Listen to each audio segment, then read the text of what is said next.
All right, everybody, let's wrap up tonight with a talk about growing cucumbers.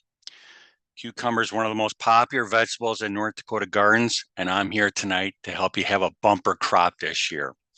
My name's Tom Kalb. I'm an extension horticulturist for North Dakota State University, and I conduct lots of gardening workshops, I answer lots of gardening questions, and I conduct research on vegetables, including cucumbers. So why am I talking about cucumbers?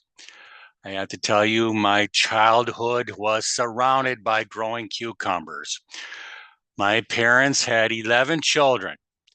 And so they decided, what are we going to do to keep our kids out of trouble in the summer? So they said, let's go buy a farm and then let's pick the most labor intensive vegetable there is, pickling cucumbers.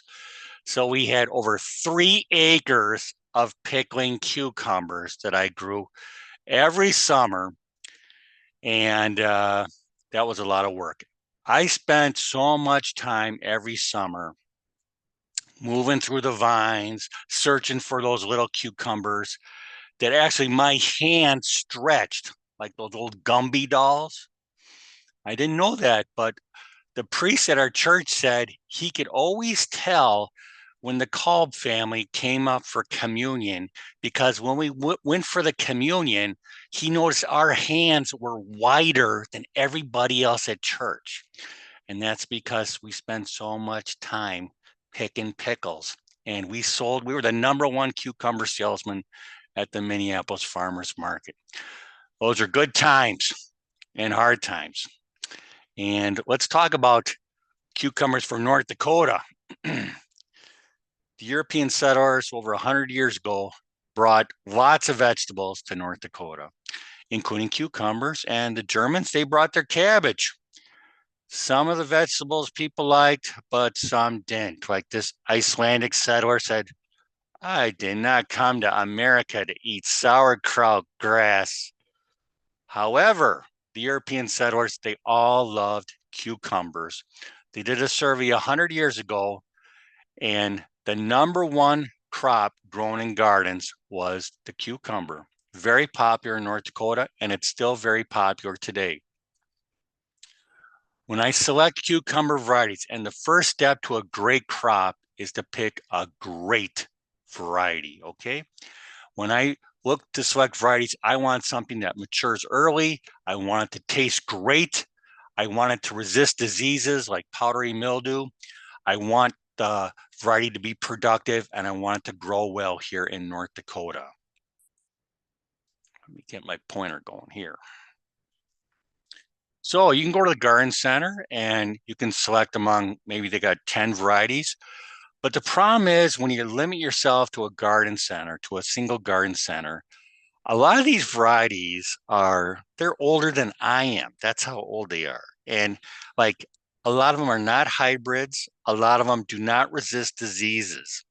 And then if you want a specialty cucumber like a burpless, you're going to be limited maybe to 1 or 2 choices. So I'm a big fan of getting seed catalogs to supplement what I buy at a garden center. Okay.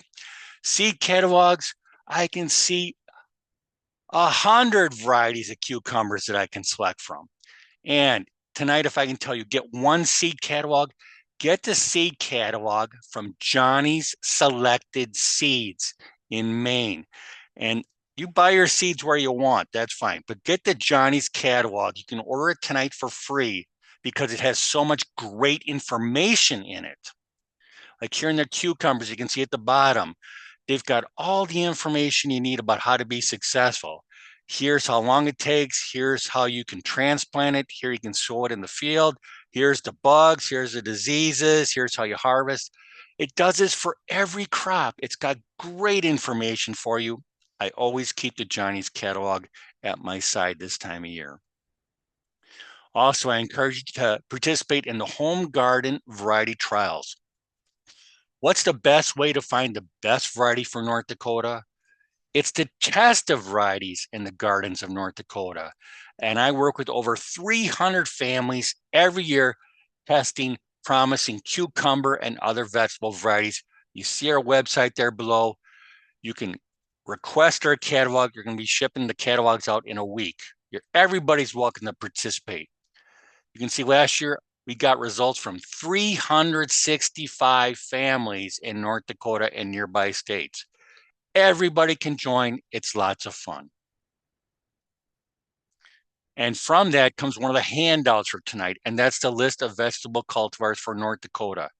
These are not my recommendations. These are the ones of over 1,000 families who have tested varieties for North Dakota.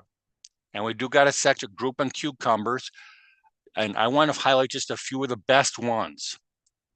For the common cucumber, Bristol, General Lee, and Raider are outstanding. They all resist a lot of diseases. They're very productive. Bristol is especially disease resistant and has super high quality fruit. General Lee, which is sometimes called now the General, is the best tasting standard cucumber, and Raider is good for those of you up north because it's very early. Our gardeners, when they get a catalog, they can choose among 50 different varieties or more, 50 varieties this year. So we offer different types of cucumbers. And what we found is over the years, more and more gardeners every year, once they try a burpless cucumber, they don't go back to the old ones. So burpless cucumbers, they're early, they resist diseases, and their fruit quality is tremendous. Smooth skin, small seeds, no bitterness. And summer dance is especially tremendous. I also encourage you to try a snacking cucumber. Green light is a tremendous performer. Snacking cucumbers, you'll be harvesting within 50 days, 50 days, just bumper crops of these smooth skin cucumbers that you harvest them when they're about 4 to 6 inches long, and you just eat them like an apple. You don't skin them. Just a good way to add more vegetables to your diet. North Dakotans like the pickle. The number one pickling variety is called homemade pickles. That always wins our trials. Tremendous. Other good performers include Super Max and Max Pack. Homemade pickles has really productive vines. They resist diseases and have a crisp, blunt shape to them. Okay, now that we picked our variety, it's time to sow the seed. You can sow them outdoors or indoors. I prefer sowing mine directly outdoors because cucumbers really don't transplant very easily. So I just wait till all the danger of frost is over, like mid to late May. I want the soil to be warm. So for me, it's more like towards late May here in Bismarck. And I sow the seeds about 6 inches apart, thinning them to 12 inches, rows about 6 feet apart. So what's the soil temperature? We've got a website called ndawn.org, and you can find the soil temperature where you live. Like today, it's about 33 degrees in Bismarck, the soil temperature. So it's got to be in the 60s for cucumbers. So I probably won't be sowing seeds tonight, right? Especially with the snow coming tomorrow. It's still too cold, okay? 33 degrees. But this is a nice resource for you. Now, if you want to sow indoors, that's great too. It's not necessary, but it's okay. If you're going to do it, you got to make sure you don't do it too early. If you sow your seeds indoors more than 3 weeks before you transplant them, those seedlings are going to get very leggy. So I'm going to transplant in late May. That means I'm going to sow the seeds indoors in early May, no earlier. And I'm going to put them in fairly large pots because I don't want to disturb the roots. About 2 seeds per pot, then into the first seeding, and then I'll separate the plants about 12 inches in the field. So just a quick minute on starting seeds. Use a seed starter mix or a potting soil mix because there's very little disease there. Seeds need warm temps to germinate, like 70s. Seedlings like lots of light. The quality of light, like grow lights, not so important. It's the quantity of light. I give my plants as much light as possible. I drop those LED tubes or the fluorescent tubes down as low as I can until the plants get uncomfortably warm. We need lots of light and don't overwater. So this person did a tremendous job. Look at how healthy those seedlings are. This person did those peat pellets that, expand when they get into water. And you see those root systems are never going to be disturbed. This is a good system. Now for this, he's put in 2 seeds about per peat pellet pot. I would get a scissors and cut the weakest ones right at the base. Do not pull the seedling out to thin, because then you're going to disturb the other one. Use a scissors cut below.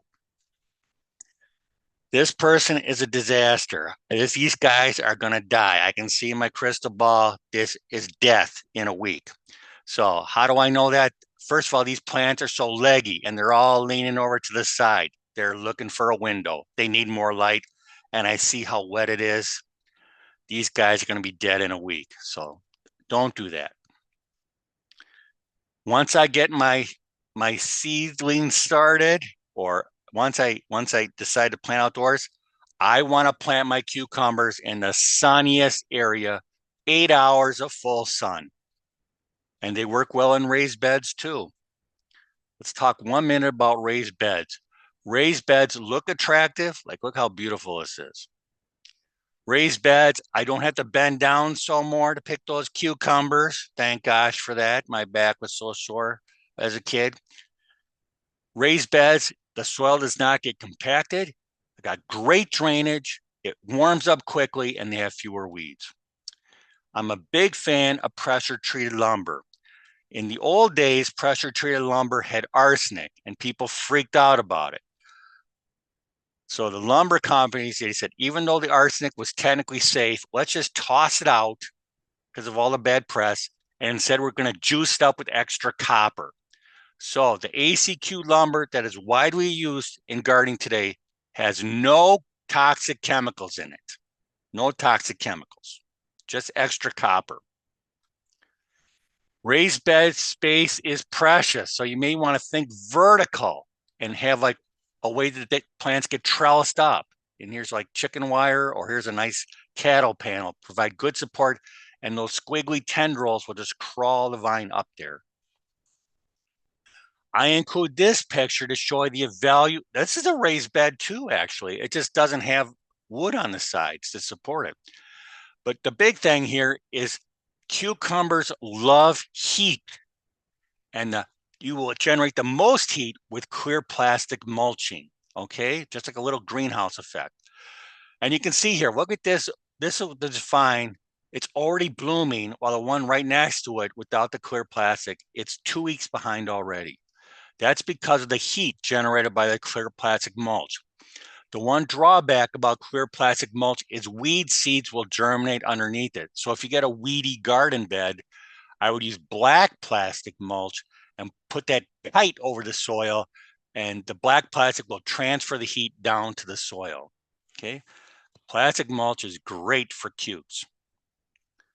The other thing to keep in mind is there's female and male flowers. Most varieties have both female and male flowers on the same vine. How do you tell the difference? Okay, the female has a baby attached to it. Males cannot have babies. Females have babies. So this is part of the female flower itself. That's the ovary. So sometimes people tell me, say, Tom, I got so many flowers, but I got no fruits. I would say check closely, because sometimes when there's temperature extremes, the females can be lacking, or even sometimes the males can be lacking under really hot conditions. So keep that in mind. Make sure you have both male and females. The female is only receptive for 1 day. So you got to have an active bee pollination situation going on there. If you don't have active pollination, you're going to get these misshaped fruits. And also, like maybe it's cold, so the bees weren't active that day. That can lead to these misshaped fruits. That's okay. Pick them off, and hopefully the next flush will be good. The number one disease on cucurbits, and this is a squash here, but such a pretty picture, is powdery mildew. So how do we stop powdery mildew and other vine diseases? The easy answer is by modern F1 hybrids that naturally resist diseases. I hate when people buy 100-year-old varieties that are susceptible to disease well, you can get a modern variety that will not, or at least it will severely resist the diseases. The other thing is how you water makes a big difference when it comes to diseases. This reminds me of my first job. My first job as a teenager. I wasn't working at McDonald's. My first job, I was hired as a trained assassin. My job was to kill flowers. My job was to spread disease and try to kill as many sunflower lines as I could. This was a sunflower breeding company. So how did I try to kill as many? I gave a perfect condition for the disease, and that means overhead watering at night. Then I sprinkled my diseases. I was a murderer. Plants feared me in the garden, and I killed as many as possible. The whole goal was to try to find one variety that could resist my murdering, and that would be our new variety. So my lesson here is do not do overhead watering. This is a prime environment to spread diseases. So this poor cucumber vine, it's wet, and if it comes at night, it's going to be susceptible to disease. And here's powdery mildew on cucumber. It was wet before. It's humidity, especially with powdery mildew. So avoid overhead irrigation. When you water, do it in the morning so the leaves can dry off before the night, and water deeply, not every day. Okay, if I water deep, the roots grow deep, and I'm minimizing the exposure of the leaves to water. Okay, so water deeply a couple times a week instead of frequently. Okay, harvesting. Okay, a cucumber vine wants to produce seeds. It wants to reproduce. It wants to produce seeds. So our goal is we cannot let a cucumber go to seed, big seeds. How do we do that? We do frequent harvesting. And of course, we don't want big seedy cucumbers either, but the more frequently you harvest, the higher yield you're going to get because the plant will keep pumping out new fruits. And on our cucumber farm, we picked every 2 days. And if you just got, okay, well, that's 3 acres. Okay, that's a lot of picking. But maybe you can even pick even more often if you're bored with got nothing else to do. You can go out there every morning if you want, but at least every 2 days, and then you can store cukes in the refrigerator or under cool conditions. About in the high 40s is best. Okay, last thing to talk about. I'm going to talk about some of the pests. The number one pest for cucumbers are the dreaded cucumber beetles. There are spotted ones. There are striped ones. Cucumber beetles nibble on the leaves and they spread bacteria inside the vine. And that's what we call bacterial wilt. That's a killer. The bacteria is all plugged up. This vine will never recover. Okay. So when I see a cucumber beetle infestation, I take action as soon as I can. That's what I get out my North Dakota protection and I get 7 or 8. These are kill nearly on contact. Okay.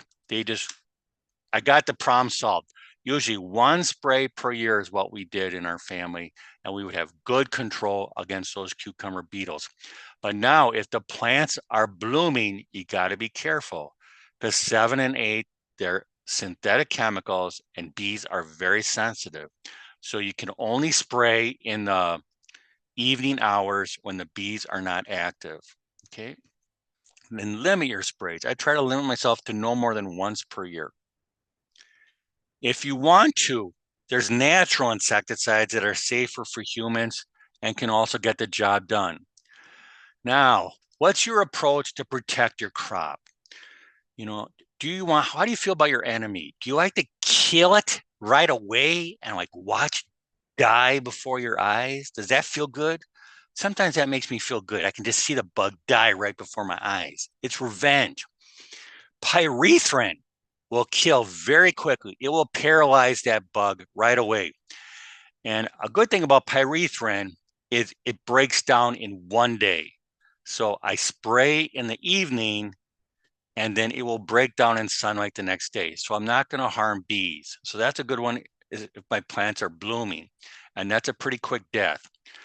Neem is also good as far as protecting bees as well, because the bees they have to eat the neem to be affected by it, and bees aren't interested in eating the leaves or eating the neem. So that's a good one. And neem will cause a slow, torturous death. Maybe you want to torture that bug a little bit before it dies. So that neem, it first of all, the bug loses its appetite, and then its hormones start getting mixed up, and it just kind of withers away and dies. Spinosad is another organic product, and that's really has a cool way to kill a bug. So what happens is you spray spinosad, again, in the evening only, because you don't want to harm the bees. But spinosad will cause the bug to have spasms for 2 days before it paralyzes and dies. So that's a nice way to torture a bug, I think. But you do whatever works for you. Just spray at night. Last thing, bunnies. Got to protect our cukes from the bunnies. They will nibble on those fruits. Bunnies are not friendly. Sorry, friend. I do not believe you. You are not wanting to hug me. You are evil. I know what you're about. You want to damage my crop. So, how do we solve a bunny problem? I think a dog, and a lot of gardeners agree with this. They think a dog can do a great job against rabbits. I swear, this dog looks exactly like my neighbor's dog. Every time I go outside, every time the FedEx guy stops, this dog barks like crazy, scares the heck out of us, and it scares all the rabbits. I have not seen a rabbit at my house in 16 years. So a good dog can do a great job against rabbits. But if you don't have a dog, or if your neighbor doesn't have a dog, think about fencing. That's the way to protect your crop. A 4-foot high fence, okay, buried about 6 inches in the ground, and we got this bunny problem under control. There you go. Don't show any mercy. Rabbits are not cute. Don't look at those soft eyes. That rabbit is planning his next visit into your garden. He is destructive. Sorry, buddy, you're staying out forever. Okay. I want to thank the photo credits. Also, if you are interested in trying new cucumber varieties, you're welcome to access our catalog. I'll be sending it out in a week, and just go to ndsu.ag home garden trials. Everybody's welcome to join our team. So with that, I'm going to open it up for questions. So I'm going to read the questions and answer them at the same time. And good, we've got some time here. What's a recommended variety for a container garden? Okay, you want what is called a bush type. For example, like salad bush, okay? Fanfare is another variety, but you want a bush type, and I would try to have it grow vertically. Also, watering is really important in containers. Keep the leaves dry, because the reason why a bush type is because the leaves are all squished together on the vine, okay? So get a bush type and keep moisture, keep a good watering program. Yeah, I answered the question about cucumber beetles. What's the best cucumber for growing vertically? I would say, one variety that's really does great of growing vertically is that green light, and you will not be disappointed in its productivity. Does a cucumber need a soil amendment or a fertilizer? Cucumbers do not need any special soil conditions. It just has to be well drained. Otherwise, a standard garden soil that does well for your other crops will do just as well for cucumbers. You might want to get a soil test. If you're struggling trying to get your garden going, you might want to get a soil test. The University of Minnesota offers soil testing, and so does Ag Vice now have soil testing. Another question is, some of these are F1 hybrids. What is F1? Okay, that's the filial one generation. It just means it's a hybrid. Okay, so what that means is that it was a perfectly made mother and a perfectly made father, and make a perfect combination for a perfect hybrid. Okay. Now, the problem is the seeds inside the hybrid will not breed true. They won't be the same as the hybrid itself. So you really can't save seeds for a F1 hybrid. What's the best pesticide for grasshopper control? Okay, I think the best, that's where I get back to my Clint Eastwood Dirty Harry approach. 7 or 8. I show no mercy on grasshoppers. When I have grasshopper problems, I tried neem, and I think they were just drinking that as a cocktail. It didn't kill them. So what you want to do with grasshoppers, hit them with the hard stuff. Hit them when they're young. The younger, the better. That's when they're most sensitive. So scout for those grasshoppers, get them young. Maybe even, sometimes they come out of brushy areas nearby. You could even spray the brushy areas if you see that's where they're coming out of. Hit them with the hard stuff. Can you grow cucumbers in the same place every year? Yes, you can, but every year after the first or second, your chances of success become less and less. And that's because you can build up diseases of those cucumbers. So it's, if possible, if you got room in your garden, to rotate with a different type of vegetable. And so the melons and the cukes and the squash all get the same diseases. So you can't rotate with that. But cukes, you can rotate with tomatoes or peppers or potatoes or onions or lettuce. So it's better if you can rotate, especially if you've had any disease problems in the past. And also clean up your garden at the end of the year and get any of that disease material out of the area.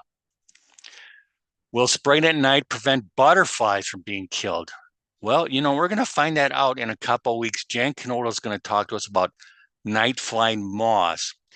That's why, if that's really a concern of mine, that's why we're going to limit our spray only if necessary. So that means like once a year, okay? And also, I'm going to use a product that, if I'm really cared about the butterfly or the moths, I would use a product that, like a neem product again. That would be less harmful. I would do something like that. Let's keep the questions coming.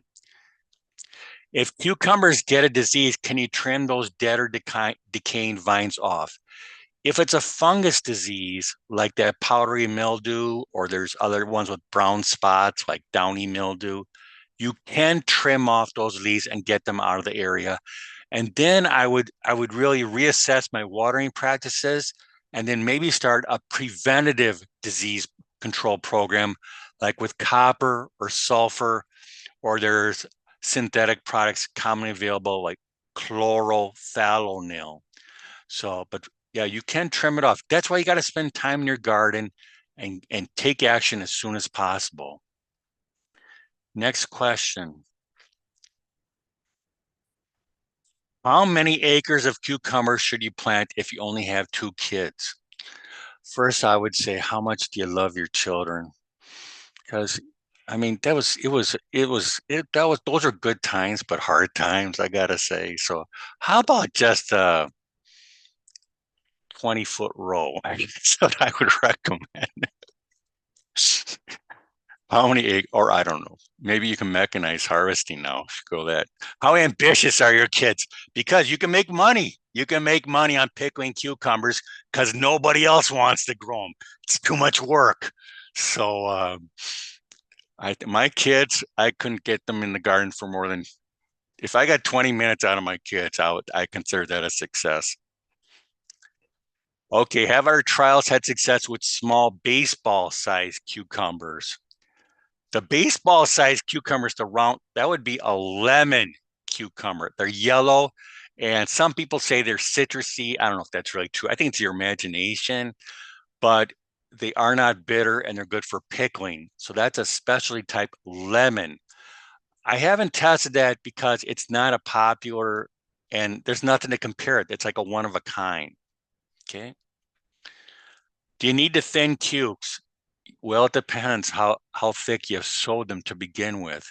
For me, I like to sow quality seed, so it's a little expensive, but I put my seeds about 6 inches apart. You could go 4 inches apart, but I want to thin to about one plant every 12 inches. So you should thin them out. What do you do to kill weeds before you seed vegetables? Okay, if you got weed problems in the beginning, I'll tell you what I would use. I would use glyphosate, Glyphosate, glyphosate, because that's a systemic killer that kills all grass and nearly all grass and broadleaves that are up. And it has a very short life in the environment. So everything will die after 10 days to 2 weeks. Then I can till up my land and I'm ready to plant. Now, next week, we've got two great people giving presentations on innovative ways to control weeds besides that standard glyphosate, because glyphosate's getting a bad rap now with the court cases going, but it's still legal to use. Just use care all these chemicals. Should I use Epsom salt as a fertility addition? Only if you want to waste your money. Epsom salt has magnesium. I've never seen a garden lacking magnesium. So forget about it. How far apart are the rows again? If it's me, I want my rows about 6 feet apart. That's what I want. And just keep in mind, all these presentations are recorded. So if there's anything that you didn't get from any of tonight's presentations, there'll be Sonia and Scott do a tremendous job posting these things on the Spring Fever website within 2 days. What's a good pole type cucumber in a raised bed? I just I don't have a good recommend. I would say almost any cucumber would do okay if you're giving it on a nice trellis. And the thing is, the nice thing is those long ones, like those burpless types, they'll hang down. They won't curve. It'll be perfectly straight when you put them on a trellis. How do you prevent cucumber beetle attacks? Generally, good cleanup the year before and just be vigilant. And at the first sign, go get them. How long will a male flower produce pollen? I think a man's only good for about a day. That's my guess. I used to work on cantaloupe. I crossed cantaloupe for Burpee Seed Company. I think the men are even worse than the women. I think the women's good for one day. That's it. Like 10 o'clock in the morning is her prime time, 10 to noon. And I think a man's only good for one day. But there's lots of men out there. That's the thing. The men, almost always plenty of men on the vine. Should you mulch? I love plastic mulch on cucumbers because it generates heat. Straw mulch, I'm not so crazy about because straw mulch keeps it cool. And I mean, you can, but definitely I would not put on straw or grass. I wouldn't straw or grass clipping mulching early in the spring. Do not do that. I want the ground to warm up quickly. Maybe I can put on straw mulch in the summer to conserve moisture. But if I'm using grass clippings, man, you got to be so careful. If you sprayed with dandelion killer, you got to read the label of that dandelion killer. It might say you cannot use grass clippings as a mulch. Who's a companion friend of a cucumber? I don't think cucumbers really have any special friends. I would say they don't want there's an old phrase like opposites attract. So I would say if I was a cucumber, I would not I don't want a melon near me or a squash. We get the same problems. So I can put a tomato by me. I have no problems with tomatoes. What do you use to kill weeds before the vegetables come up? Again, I would kill any weeds that are up early in the season with a systemic killer like glyphosate because it has a short life. It takes 10 days to kill the weed, roots and all, and then you're ready to plant. So that's a nice tool. Triflorin or preen is the trade name. That's often used. I think that's okay to use on to prevent weeds from germinating. if it's applied before the weed seeds come up. You got to follow the label on that. I think you have to wait till the cucumber plants are up. Okay, how we doing? Okay. If cucumbers get squash bugs, same techniques. Hit them with the hard stuff like 7 or 8, or use those other ones we talked about. I think Spinosad's got a little bit extra juice to it. I might be inclined to go with that. Is there a handout for this cucumber presentation? Yes. All the presentations, handouts are there. If you're at home watching, register, then I can email you the handouts before the event occurs. But if you go to our website, ndsu.ag/springfever25. Okay, ndsu.ag/springfever25. You go there or just Google Spring Fever 2025. You'll see all our recordings and all our handouts. Does plastic breakdown cause problems in small pieces of plastic in the soil? Yeah, plastic does break down, and you could have small pieces in the soil, but I don't think that's really a big deal. There are biodegradable mulches, but they're not as effective. Let's talk about the question, how about you just use a tiller for early spring weed control? Sounds good, as long as the weeds aren't well established. That's great. But now next week, we're going to hear another perspective about minimal tilling and the advantages of that. Okay, it's after 8:30, and I think I answered all they have a question about, they got corn nearby, and so some of these cucumber beetles can be corn beetle or corn rootworm issues. Again, I just have to say the key to controlling insects is vigilance. You could use a floating row cover over the planting early in the season to exclude a floating row cover, but then you got to take it off when the flowers are coming because we've got to have bee activity. So just be very vigilant and get the beetles early on. Okay, that's it for tonight. Let's just wrap it up. Thank you, guys. That was fun about cucumbers. Brought me back a lot of good childhood memories. Okay, next week, as I said, we're going to talk about minimal till gardening, and we're going to talk about some innovative approaches to control weeds. So also, please tell your friends about the forums. Everybody's welcome to attend. Again, I want to say all our sessions are recorded, and I want to thank Sonia and Scott for producing the recordings and also posting them on the Spring Fever website so quickly. So if you ever miss or you missed last week's, please go ahead and download it and enjoy it. So that's it for this week. Everybody have a great night. Happy spring. Look out for the snow, and we'll see you next week.